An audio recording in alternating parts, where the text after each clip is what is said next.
Misalnya saya diprotes kiai, saya pernah juga diprotes. Gus, umat kok mbok latih guyu, padahal mereka maksiate akeh, hutangnya akeh, gini-gini. Karena kamu menyifati orangnya. Kalau menyifati orangnya sampean guyu haram. Hutang jatuh tempo, sampean gak mikir dosa ndak? Dosa. Jadi kiai muridnya goblok kok kiai ini kurang tahajud itu ya dosa. Jadi kiai kok muridnya goblok tenang wae. Sementing untuk sowanan, itu amatir ya kan. Mestinya cara berpikir dibalik. Rahmatullah wasi'ah, rizkuhu ya wasi', fadluhu wasi'. Sampai wong sumpek wae iso guyu. Sehingga kita ini sudah objek. Meskipun ilmu ini agak jelimet, tapi bagi ahlinya ini ma'ruf. Kalau sampean nggak paham berarti nggak ahlinya. Bukan menyangkut melegalkan kabirah, bukan menyangkut mengesahkan orang Islam dosa besar, karena nanti dapat syafaatnya Rasul. Cara berpikir jangan gitu. Nanti kamu mentasjek memberanikan orang melakukan maksiat berdasar iktimat syafaati Rasul. Itu jangan gitu cara berpikir, dibalik apa? Syafa'atu Rasulullah ausa'u wa ausa'u. Sangat lu. Sehingga saking luasnya sampai yang tukang maksiat saja kebagian.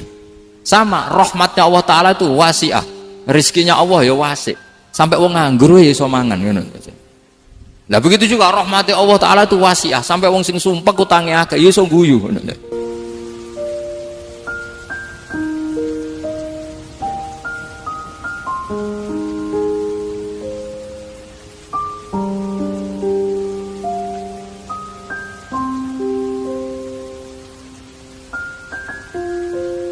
Agama Kristen itu diterima di Eropa di mana-mana. Di antara sebabnya adalah karena orang dijamin masuk surga.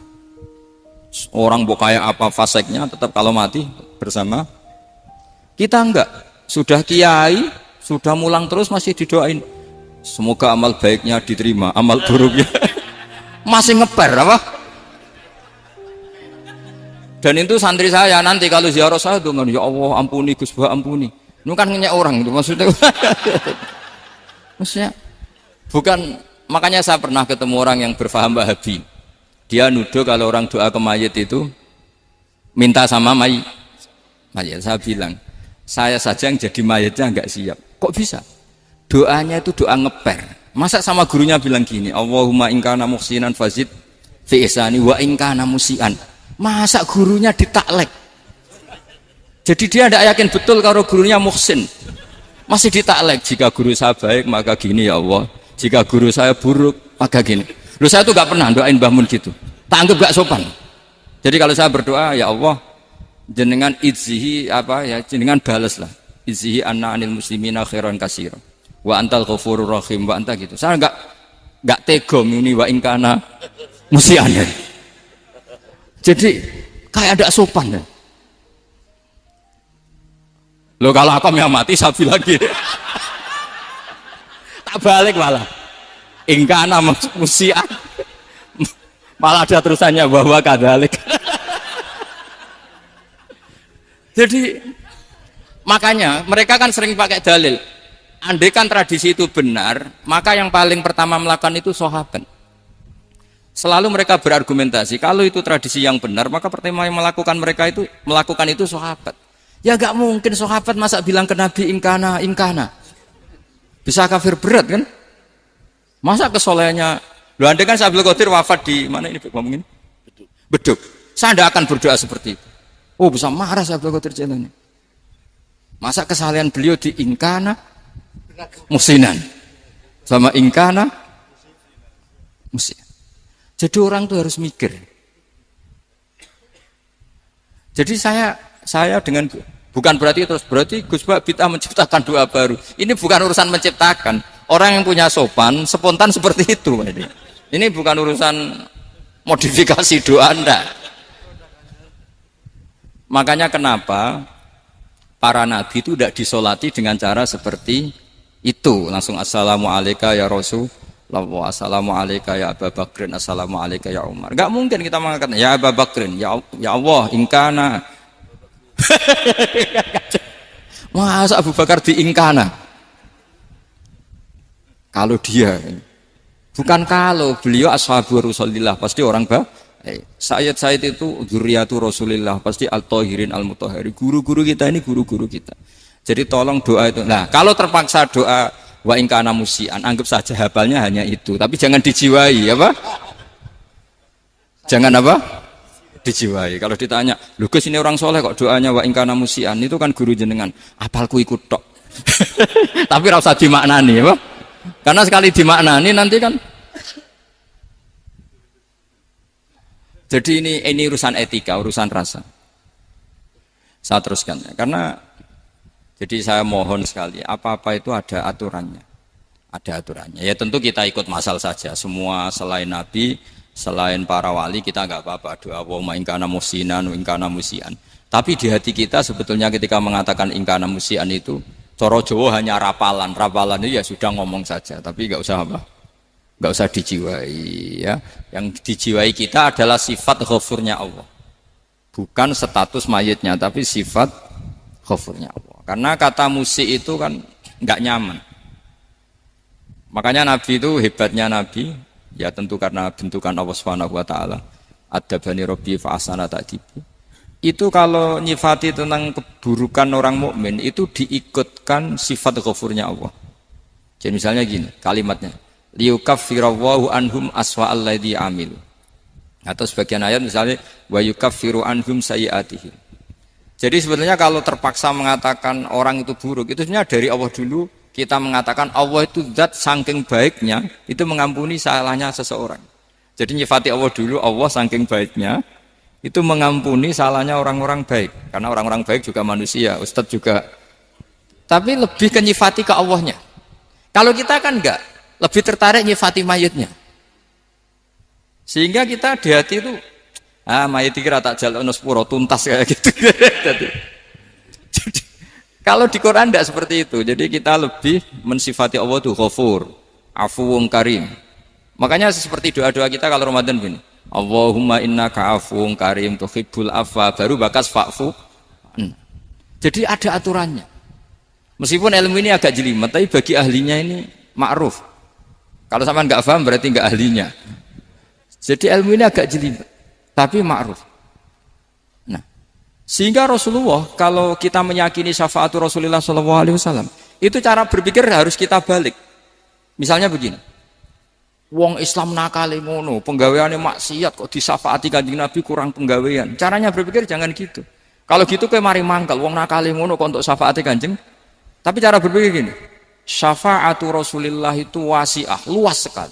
Syafaatu Rasulillah ghairu munhasirah, tidak terbatas. Syafaatu Rasulillah itu lebih sakti ketimbang dosanya umatnya. Semua ulama dulu kalau nyifati Allah juga gitu. Allahumma misalnya, maghfiratuka awsa'u min dzunubina.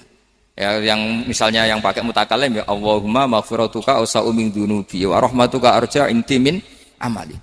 Jadi jangan kitanya dulu. Kalau kitanya dulu kan nyifati kita dosa banyak. Itu sama ndak usah ngaku sudah tahu semua. Tapi nyifati pertamanya apa? Allahumma maghfiratuka awsa'u min dzunubi wa rahmatuka arja inti min amali. Sehingga dari nyifati maghfiratullah yang wasi'ah, yang tidak terbatas, kemudian kita sah mengatakan bahwa ahlul maksiat pun mungkin atau berhak dapat ampunan. Sama. Syafa'atu Rasulillah itu ghairu munhasirah. Syafa'atu Rasulillah itu wasi'ah. Sehingga sahlah riwayat syafa'ati li ahlil kabair min ummah. Itu bukan menyangkut melegalkan kabirah. Bukan menyangkut mengesahkan orang Islam dosa besar. Karena nanti dapat syafaatnya Rasul. Cara berpikir jangan gitu. Nanti kamu mentasjek memberanikan orang melakukan maksiat berdasar iktimat syafaati Rasulillah. Itu jangan gitu cara berpikir, dibalik apa? Syafa'atu Rasulullah awsa'u wa awsa'u. Sangat luas. Sehingga saking luasnya sampai yang tukang maksiat saja kebagian. Sama rahmatnya Allah Ta'ala itu wasi'ah. Rizkinya Allah ya wasi'. Sampai wong nganggur ya iso mangan. Nah begitu juga rahmatnya Allah Ta'ala itu wasi'ah. Sampai wong sing sumpek utangnya akeh ya iso guyu.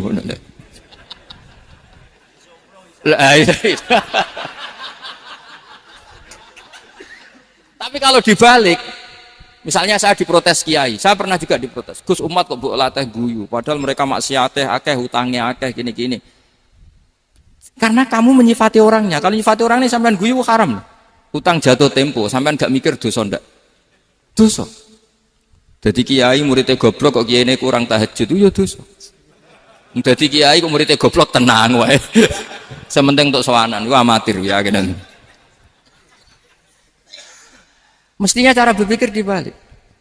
Rahmatullah wasi'ah, rizquhu ya wasi', fadluhu wasi'. Sampai wong sumpek wae iso guyu. Sehingga kita ini sudah objek. Loh, kita ini tidak subjek di alam raya ini, kita tidak subjek tapi apa? Objek. Makanya saya berkali-kali mengatakan, mbok kayak apa sumpeknya kita, tetap wong iso guyu. Karena apa? Allah mensifati dirinya wa annahu wa adhaka wa abka. Allah itu adhaka, zat yang memberi orang iso guyu. Wa abka lan zat sing maring wong iso nangis. Karena sifatnya Allah Ta'ala pasti nafidah, sifatnya Allah Ta'ala pasti terjadi. Dan kita objek. Makanya wong sumpek utange akeh, bojo ora percaya, tangga ora percaya, nak guyu banter-banter. Karena Allah ku adhaka, zat sing maringi guyu. Wa abka, sudah presiden, sudah gubernur, sudah menteri. Nak Allah kepengin nangis no yo nangis. Coba ngeluhnya apa kalau misalnya jenengan seorang mantan presiden atau mantan gubernur. Kadang anaknya calonan RT mbok menang bondak. Ngeluhnya apa orang alim misalnya, alim alama, anaknya mau jadi jurumiyah ra iso. Susah. Kaya raya anaknya jadi pasien, susah. Allah punya cara untuk abegah, untuk bikin orang nangis. Nah karena kita ini objek, pasti sesumpek apapun orang yang bisa tertawa ya bisa nangis. Makanya banyak ulama yang enggak terlalu serius mikir agama ini, bukan karena dablek, enggak, karena Allah mensifati dirinya Al-Hadi yang memberi petunjuk. Kita enggak ditunggoni Kanjeng Nabi, enggak ditunggoni Wali Songo, enggak ditunggoni para alawin yang dulu, enggak ditunggoni Habib-Habib yang kayak Said Abdul Al-Haddad. Tapi karena Allah itu Al-Hadi yang memberi petunjuk, dan sifatnya Allah Ta'ala la budda wa ayat takuna nafidah. Sifatnya Allah pasti nafidah. Amerika kayak apa liberalnya, sekarang trennya juga banyak yang masuk Islam. Kampung-kampung pedalaman enggak ada kiainya, cukup mudin. Kadang yang membawa agama itu orang yang ke situ mau nyari kayu. Orang di pedalaman Kalimantan, Sulawesi itu pertama itu nyari kayu, tapi bawaan hidayat, lama-lama bikin masjid. Saya pernah di Korea, ke sana orang nyari uang, niatnya juga nyari uang, tapi akhirnya tersiksa kalau enggak bikin masjid. Karena apa? Karena Allah itu Al-Hadi, zat yang memberi petunjuk. Maka kamu tidak usah khawatir. Agama ini pasti jalan ila yaumil qiyamah. Karena Allah Al-Hadi.